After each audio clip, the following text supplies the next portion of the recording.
Hey guys, d0ntblink97 coming back here with another video for you guys. This time I have a game in the FV4202, the British Commando.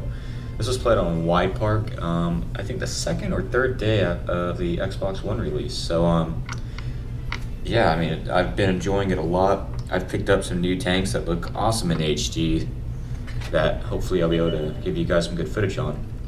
Now, unfortunately, I did load in 30 seconds late, and yeah, there we go. I'm on the move now. Looking at the team list, I am the only tier 10 on my team. The enemy team has an E100, which for this map, he has a major advantage over me. He can use his armor a lot more, side scraping and things like that. I'm going to have to be a little bit more creative in the way that I dish out my damage and help my team as the top tier tank. So initially, I'm going to come to this position because the FV4202 has 9 or 10 degrees of gun oppression. I'm going to go head over. I missed my first shot on the Tiger 2, and I'm thinking right now, it's a risky position, so I'm going to try another one that I think will work. Now, I didn't really know this position, but I've seen people try and use this position before, so I figured I'd give it a go. Now, you're about to see, obviously, you can shoot under that, but what if you come all the way over here and peek across? Now I can see everybody in the team. Now, if you don't know or haven't seen the FV4202 before, like I said, this is the tier 10 British medium tank. It has a 6.97 rate of fire and a very accurate 105 gun. And already here you've seen me putting it to work. It also has very good gun oppression, but as you see, I'm getting countered through these tracks, and these guys, they counter me, very, very good, but now they're sticking around and they're getting a little risky, so let's see what happens. I see the ISA start moving up, and I can shoot him under the tracks, but I don't think he realizes that. But my team realizes that, and we quickly put it into him.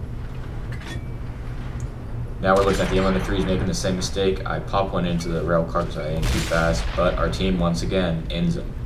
So boom, 2 threats that really were gonna hinder me this game are now gone. And that's when I'm thinking about my old position, because the other flank is getting hit very hard, and as a tier 10, I need to start coming into this game more. I'm trying to find a shot on the tortoise, don't have it. See a shot on the M103, gonna go ahead and take it, bounces off. And due to the rate of fire buff this tank got 2 or 3 patches ago, it really can dish out some DPM with this 105. It is one of the higher DPMs now of any of the tier 10s. And there we go, bouncing off. The Tiger 2 bounces off our very well-angled turret. However, this turret is a bit of a shot trap, but at ranges like this, it's sort of hard to hit it. We see a slim shot on the M103 trying to find it, and we get it right into his lower plate. Looking at the map now, I realize that I need to start heading over here to help my team. See that VK, put one into him, gotta keep moving up. So far I've managed to preserve most of my health, but now I'm gonna have to be very careful because there's a chance I could easily get overmatched here. I shot the VK hoping that my team might be able to put some shots into him. I'm so worried about him though, because he's not being dumb, he's not just sticking around the entrance over there. He's trying to flank, trying to put some shots into our team from a good position, so I'm worried about him. But I don't have time to be worried right now. I need to keep moving up. So I'm looking over here, looking for more shots, and a Tiger 2 gets spotted up on the railroad track. We put one into him for a 420 Illuminati, and now I'm looking here for some more shots. I'm trying to gauge where the enemy team's going to push, and there's the VK. Puts one into me. I put one right back into him. I'm hoping that'll meander him off, because I don't want him poking at my sides, because the FV4202 does have very weak side armor. Now here we go. Here's a tortoise. This is a guy we can easily outplay, mainly because he's engaged with somebody else. Oh, the Tiger 2 pops right back up. We're gonna go ahead and finish him off. Now we're gonna focus on the Waffenträger and the tortoise. Waffenträger's right there. The tortoise takes a shot for him. I didn't even see where the tortoise was until now, actually, when I was playing this game.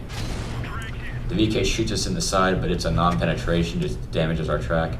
Looking for a shot on the Waffle. Managed to finish off the Waffle. Now I'm looking for the VK again, because he has a 105mm gun, and I really don't like to get shot in the side by that caliber of gun. I think my team has him warded off right now, so I'm going to go back and focus up on the tortoise. He bounces one once again off a very well-angled turret. We put one right into him due to the .31 accuracy of the FV4202's gun. Now we're here, we're doing some ridgeline work. This is textbook FV4202. Put one into the front plate of the IS-3, wiggle our turret. IS-3 misses, and he's firing HE at us, but that can actually kill some crew, so I don't want to get shot by him. Now, I gonna put one into the top of his turret, but before we get the chance, the object finishes him off. This is where I make a bit of a mistake. I should have seen that the tortoise was just gonna go for this guy, and instead of wasting my time coming around this building and letting this object get shot, I should have just gone at him and maybe taken a hit and let the object kill him, because now the object's taking damage. But you know what? It ends up working out for me. I bounce off the side of the tortoise, a bit of a flaw. The VK puts one right into my rear, but I'm not worried about him. My main focus is this tortoise. If we put one into him, he's panicking, he's going right into our team's guns, and the object finishes him off. Now, my sixth sense is still on, so what I'm doing here is, I know that VK is obviously watching the map, he's watching where I'm going. So what I'm gonna do here, something you guys can do, I'm going straight, pretending like I'm gonna go flank him. Sixth sense is still on, I go back straight, pretending I'm just waiting, like I'm waiting for him. And this is when I turn back around and decide I'm gonna go around him now. This works most of the time. Most players look at their map, but they don't analyze the situation. This guy thinks I'm coming from in front of him, so when we come around this corner, guess what? He's not even looking. We put one into him, he manages to slam one into our side too.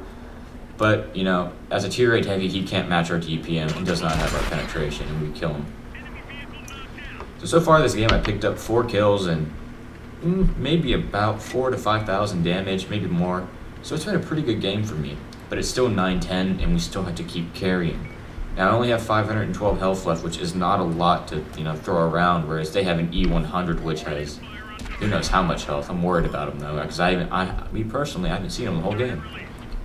And we see a Yag Tiger over there, and he's not facing us, so we're going to start working over this guy. The Yag Tiger has a very dangerous gun, but its armor can simply not hold up to the FE4-202's APCR rounds, going right through his front plate. The object's going a bit YOLO over there, and that makes me scary. And there's the E100. He is at least on 1,800 health. Put one into his side armor, doesn't penetrate. But I can't worry about him right now. The object YOLOs, this is an opportunity for me to get some damage onto these guys. He dies, the Yag Tiger takes him out. I focus back up on the E100, who is just moving, just doing whatever he wants. We put one into his side for 427, a pretty high roll there for the FE4-202. These two guys in the back really just didn't help out too much. They're basically just spotting him for me, but I guess that's good enough.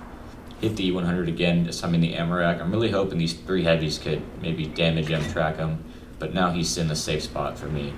So we go back to the Yag Tiger, who, amazingly, I think is still sitting in that same spot. I don't know why I couldn't spot him though. Oh, and then that's when we spot a E75. He bounces off our very well angled frontal plate. He's using the 105, not too much penetration. He backs up instead of pace-hacking me, and I easily kill him. Now we're up to 5 kills and arguably maybe 6 or 7K. We're having a big game right now. Now the E100's over there. We're going to try to sneak one into him somewhere. I need to get more damage on this guy, because sooner or later he's going to get close to me. Now I can't spot him anymore, so I'm not going to take the risk. If he's using the 128 or the 150, it doesn't matter. Both guns can very easily kill me. So I'm trying to decide what I'm going to do now, and that's when I decided I need to start taking one side of the map. I can't get cornered into this side of the map. When you're in a situation like this where you're being oppressed, you have to attack. You have to bust out a flank. You have to do something. So these two are kind of clowning around here, and the Yag Tiger's not focused on me. I put one right into him, and I spotted an AT-15 who was platooned up with another TD, so I have to watch out for them. AT-15 takes out my friend. There's a little T-25 too there, and this is when I decide I have to start moving again. I can't get stuck there. I can't bust out a flank. And this is, again, I make another mistake here. I circle back around. If I would have kept going and would have relocated elsewhere, maybe just completely circled the map, I might have had a chance to not get spotted by the E100, which is about to happen. I come across the alley and boom, there he is, right there. At this point I'm thinking it's over. Take a shot, wiggling, do whatever I can. He does not fire at us. I see the T-25 too right there. See if I can put some shots into him. And this is also where I kind of mess up. I'm freezing up right now. I'm thinking, who can I take right now 1v1? I know I can beat the E100's aim time, so I stop, put one into him, and it goes right under his tank. Now the FE4-202 has large tracks but no side armor, so I'm really angling very carefully here, trying to coax him into shooting a track. And he does exactly, so I immediately repair. I know I can get in 2 shots. I aim it, and I take off his track, which is just not good enough. This was probably the point in the game where I realized that I could possibly lose this now, because now that E100 is still alive, he's not going to fall into shooting my track again. He knows he needs a penetrating shot, and I can't spot it. He's backing up. T25-2 gets aggressive, puts one into my track. And this is where I decided to switch to some Hesh ammo, because I'm thinking I'm only going to engage the T25-2, but what he did was to bait and switch, and the AT-15's waiting for me. This is my biggest mistake of the game. I try to aim it in the AT-15. I try to hit his gun mantlet. I get shot twice for it. It doesn't work out for me. And the E100 comes around and pincers me. Yeah. So throughout that game, I made some errors that ended up causing me to have a pretty bad loss. We got defeated with 71,000 credits, 5,100 experience, 8,970 damage, and 828 assisting, penetrating 29 of our shots, blocking 1,500 damage with our armor. This was only good enough for a Mastery 1 though, which surprised me. Now throughout this game, you guys saw me made some tiny errors that I hope you guys can learn from. And also, if you're looking at getting the MP4-202, this is an opportunity to see how it can be played very well in a matchup like this. Also, I hope you guys took some tips on how to play wide park in your medium tanks that have a lot of gun oppression. And yeah, I hope this gameplay helps you guys in any way possible. Now I'm sitting here looking because after this match I was astonished. I hadn't realized I'd done this much damage, and I'm looking where the damage came from. You know, the Tortoise, I completely killed the VK, I did 1,500 to the E100, but it just wasn't enough. This sad face, guys. Well guys, I hope you enjoyed the video. Please subscribe for more, and have a nice day. See ya, peeps.